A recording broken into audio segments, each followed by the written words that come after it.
Hello, friends. You're welcome again. It's your brother Rabbi Chinedu.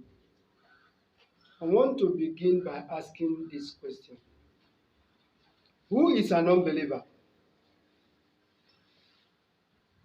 The Bible said we should guide our mind with all diligence. In other words, one most important thing is for us to reason as humans. It amazes me when some people will just pop up and then we see them asking or telling a fellow man that you are an unbeliever. So, who is an unbeliever? So, if I may ask this question, because somebody have refused or is yet to accept your ideology, does that make the individual an unbeliever? Because if we must respond to this kind of question, it takes a deeper understanding, kind of to give a balanced answer to this. Who is an unbeliever? All these segregational sects and then all denominational sects, it wasn't an ideology that came from heaven. Let me use the word heaven or divine. All these ideologies was not initiated by the Maker himself. All these ideologies were all man-made.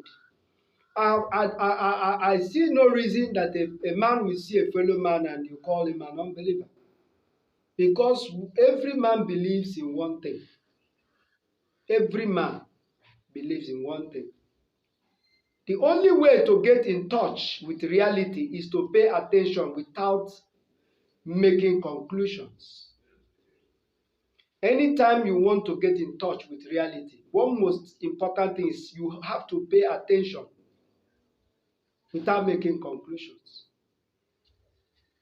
Sometimes you can see some religion will start talking about a particular people that go to heaven and those that go to hell. Can somebody tell me where hell or heaven is located? That's a very big question. Scientifically proven, scientifically proven, it is said that the earth is spherical. In other words, the earth is just like an egg. Can somebody tell me where the head or the tail of egg is? Now, let me tell you something. Most of you are in your heaven, but you're messing it up. Most of you have used your own hands to create hell upon yourself. If we must ask ourselves this question, the people that brought this ideology, the pains and the sufferings we are going through in this Africa, are they going through the same experience? I had a friend in Singapore, and one time she told me that Singapore is like heaven on earth. In other words, she had spent time to read Bible and some of the articles a lot of people write. And she came to conclude that what she was told or what she read in those articles is what she can now see. Heaven or hell is within us. As a matter of fact, the way you make your way, the way you make your life, the way you create your world is what heaven looks like in your life. So the most important thing about this life is understanding how these things work.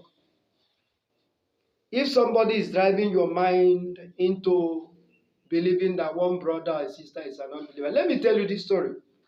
A story of a woman. This particular woman was newly married and she was pregnant to a baby boy because she later gave birth to that boy. Then one lonely afternoon, the woman began to experience some changes in her body.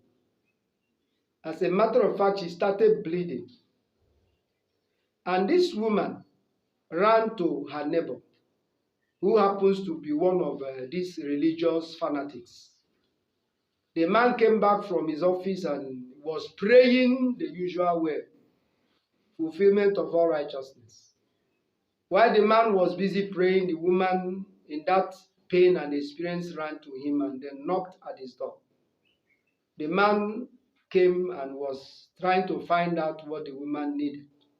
The woman told him that she was having some challenges, health challenges. The woman wanted him to carry her to the hospital. The man said to the woman, "How dare you interrupt my relationship with God?" As a matter of fact, this man slammed the door against this woman and went back to pray. And this same woman ran to another man that usually was not known as one of those religious persons. When the woman ran to him and the man rushly picked his car key, drove the woman to the hospital. And the woman later gave birth to that baby boy. If I may ask us a question, who is a believer and an unbeliever?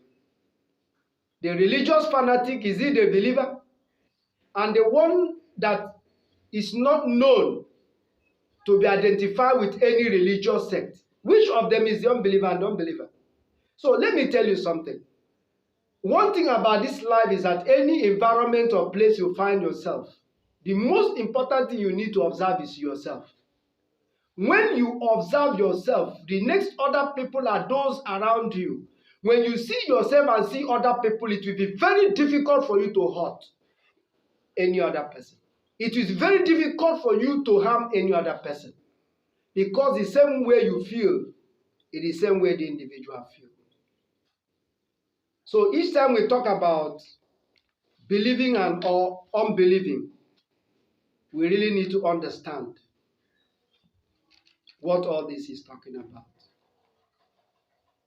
The mark of a civilized man is his willingness to re-examine his most cherished beliefs. Did you hear that? The mark of a civilized man is his willingness to re-examine his most cherished beliefs. So at one time to the other, begin to re-examine. Begin to ask yourself a question. Is this the way human lives? Can we imitate the ways of those that brought this religion to us? They place value more on potentials rather than sentiments or emotion. Right here, you can see most of the so-called religious fanatics or religious leaders. They kind of compete with each other who will buy the best of the cars, who will buy the best of the jet plane. That is not what life is all about. Life is all about what you can give. Life is all about what you can offer. This is the way nature sees life to be. So at any given time, do not address any fellow man as an unbeliever. This particular creation is for everybody. All this segregation was never an idea that came from creation himself. It was an idea that came from religious folks. Why they came up with this idea is to load some certain burden upon can I use the word, the deprived masses, the gullible masses, those of them that has refused to reason as humans. They load it over them, exploiting them, taking over whatever thing that belongs to them in the name of religion, in the name of God. What is more important now is realizing that we all came into this world for a specific purpose. God is not interested in what you call righteousness or what you call holiness. The only thing God places value on are your potentials. The Bible says it is only the gift of a man that maketh a way for him.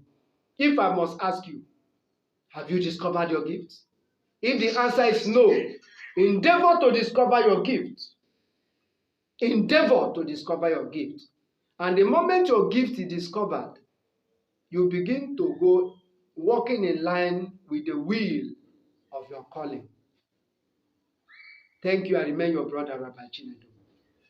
Until we meet next time.